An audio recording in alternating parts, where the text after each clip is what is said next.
going to appoint people who are extremely loyal to him. RFK Jr. proved that loyalty over the summer and into the election by campaigning for Trump dropping his own presidential bid, and that's been rewarded. I think Trump wants to sort of drive a coach and horses through the American government establishment, and he's certainly doing it with his pick for health and the health administration. Now, Donald Trump has been making bold appointments to his team for his next presidency, and his pick to look after health is among the most interesting. The president-elect announced the nomination of Robert F. Kennedy Jr. in a speech at Mar-a-Lago. Today, I nominated him for, I guess, if you like health and if you like people that live a long time, it's the most important position, RFK Jr. Bobby? Good.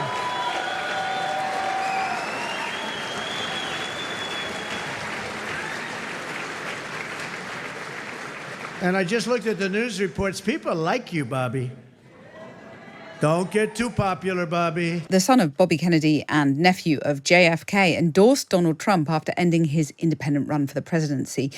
Earlier, I spoke with Doug McKinnon, who's a former Reagan advisor, and he explained the reasoning behind Trump's recent appointments. I think with President Trump, you have to understand, and your audience has to understand, that in his first administration, he was, in fact, betrayed by a number of people from the Republican establishment within his White House, within his administration, and he didn't get nearly as much done as he wanted to. So is he picking loyalists? Ultimately, yes, and there's no surprise in that. Excuse me. But the problem is, too, is that, he's going to have to get these people confirmed, to your point. And I suspect, Pete Hegseth as the nominee for the Department of Defense. I know Pete. I've had some coffees with him. He's a good guy. I think he is qualified. Matt Gaetz is obviously a surprise announcement for Attorney General. He's going to be a little bit tougher to confirm. With regard to Bobby Kennedy, I suspect he will be confirmed. I also spoke with Dr. Eric Feigl-Ding, who's chief of the COVID task force at the New England Complex Systems Institute. He told me RFK represents a grave threat to Americans. He's known as the king of anti-vax. To say that he's not against vaccines, he's said statements like there's no safe vaccine previously on various podcasts. He's been known to have caused the Samoan epidemic that killed 83 children a few years ago, just before the pandemic.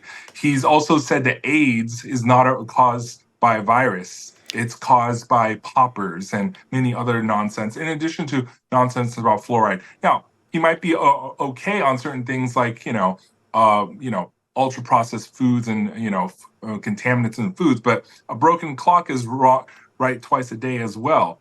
And RFK Jr. is singularly one of the worst things to ever happen to not just the United States, but to humanity if he was to carry out a lot of what he said. Well, Alistair Dawber, who's Washington correspondent for The Times and The Sunday Times, is on the line now. Alistair, good afternoon. Hi, Kathy. You just hear those two guests I had on, absolute split down the middle. It just shows the two sides of America, doesn't it? This is creating uproar, his picks. Is that part of the point with Donald Trump?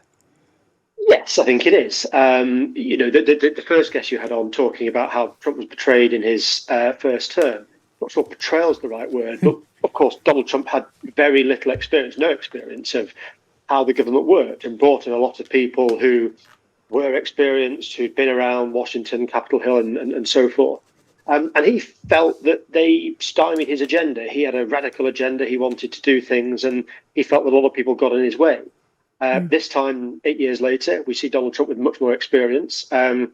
He has clearly had change of heart, I guess, and he's going to appoint people who are extremely loyal to him. RFK Jr. proved that loyalty over the summer and into the election by campaigning for Trump dropping his own presidential bid, and that's been rewarded. I think Trump wants to sort of drive a coach and horses through the American government establishment, and he's certainly doing it with his pick for health and the health administration. Yeah. How likely is it that some of these picks will get rejected? I mean, how powerful is the Senate to do that? Well, the president appoints about 4,000 jobs, and the top jobs need confirmation in the Senate. So they go along and they're quizzed by senators, and then there's a vote. And if they get a majority, they get the job that they've been nominated for. Donald Trump now has a majority, the Republican majority in the Senate, so that helps him. He's also said that he wants to drive through what are known as recess appointments, i.e., the Senate just nods a lot of these nominations through without really giving the candidate much of a grilling. People have come out and said that RFK Jr. is a problem for him. I mean, he is a conspiracy theorist. He is an anti-vaxxer.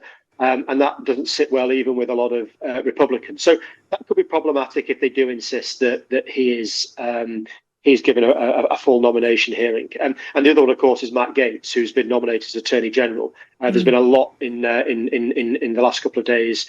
Senators, even Republican senators, going on the record saying they're going to see it very difficult to see how Matt Gaetz would get nominated. When did get the job. Yeah, when did that last happen that people were blocked? It rarely happens. It happens occasionally. Off the top of my head, I can't recall the last time it happened. But there are, new presidents come in and they owe political favours. They want to do particular things that might upset Capitol Hill, and it does happen occasionally. But it's fairly rare, especially when the president has control, or the Republicans have control of the Senate, and they also have control of the House. I think it would be a shock, perhaps, if some of these nominations got blocked. But when you're looking at RFK Jr. and Matt Gaetz and perhaps Pete Hegseth, who's Trump's nominee for Defense Secretary, I think even among Republican ranks there'll be opposition. Right.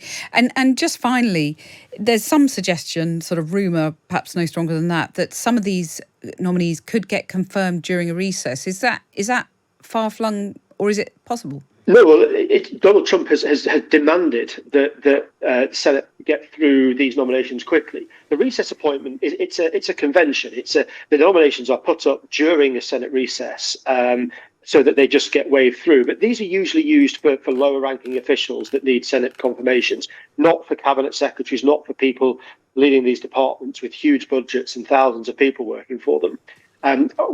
What I think Trump is doing is saying, well, we need to get some of these people approved through the recess so they can get on with their jobs. But of course, opponents, critics will say that the whole point of the confirmation process is to ascertain that these people are qualified to do the jobs. And certainly two or three of Trump's picks are those qualifications are pretty questionable.